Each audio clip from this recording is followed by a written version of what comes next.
Sejam todos muito bem-vindos a mais uma aula do nosso curso de formação política Redescobrindo o Brasil. Na aula de hoje, nós vamos falar sobre a janela de Overton e sobre também um conceito muito usado na ciência política chamado de espiral do silêncio.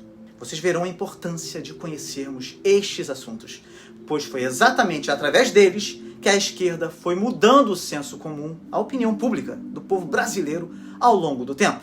Certamente vocês já devem ter ouvido alguém dizer que o mundo está de pernas para o ar, que o certo passou a ser errado e que o errado passou a ser certo. Vocês compreenderão agora como isso aconteceu.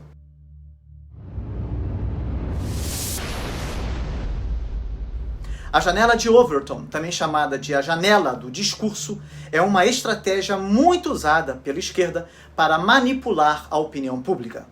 A expressão janela de Overton tem origem no nome de seu criador, Joseph Paul Overton, que foi um cientista político americano que atuou como vice-presidente sênior do Centro McNack para Políticas Públicas em Midland, Michigan, Estados Unidos.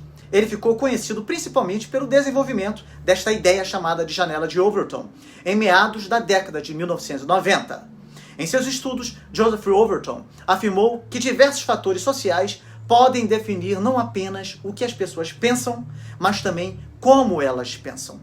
Para uma ideia ter viabilidade na sociedade, ela precisa passar pela janela social, não bastando ser apenas uma preferência individual de certos políticos. Portanto, a janela de Overton é um conceito que demonstra o que a sociedade considera aceitável ou não em um dado momento. Desta forma, se alguma figura pública quiser aceitação social, ela só precisa emitir opiniões que variem dentro da janela considerada aceitável. Eu vou explicar melhor. Joseph Overton afirmou que há uma janela de ideias que são consideradas aceitáveis pelo senso comum dentro do jogo político, e que as ideias que estão fora dessa janela são tomadas como ideias extremistas e radicais, porque não pertencem a essa janela de normalidade e que, sendo assim, não devem ser levadas a sério pela sociedade, principalmente no debate político. Algo muito importante que deve ser destacado é que esse conceito defende que a aceitação de cada uma dessas ideias pelo senso comum não se dá pela qualidade e veracidade dessas ideias, isso mesmo. Ou se elas são aplicáveis ou não, se são boas ou mais, não.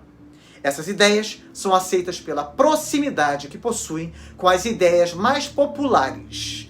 Isso significa que as pessoas aceitam com mais facilidade as ideias que são mais próximas daquilo que elas já consideram como algo familiar a elas.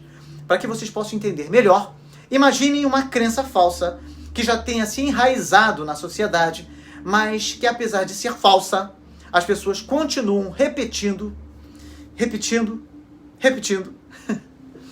como se fosse verdade. Imagine isso. Agora imagine duas pessoas num debate.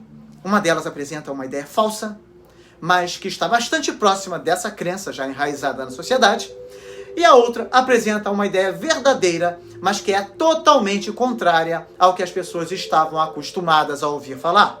Em quem vocês acham que a maioria das pessoas vai acreditar?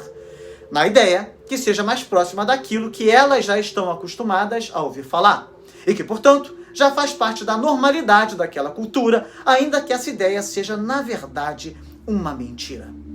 No Brasil, isso se agrava, pois as pessoas usam a própria ignorância como fonte de autoridade intelectual.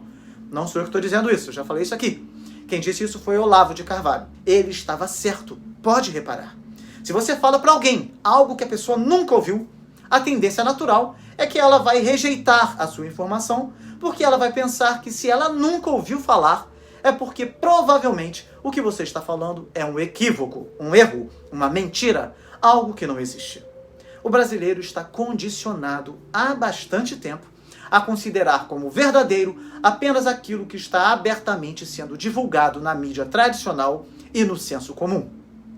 Então, para saber se há ou não manipulação, é recomendável analisar os argumentos quem está propondo as ideias e quais serão as consequências. Creio que vocês compreenderam bem estes conceitos tão importantes. Assim, chegamos ao final de mais uma aula do nosso curso. Que Deus te abençoe muito e até a próxima aula, com a graça de Deus.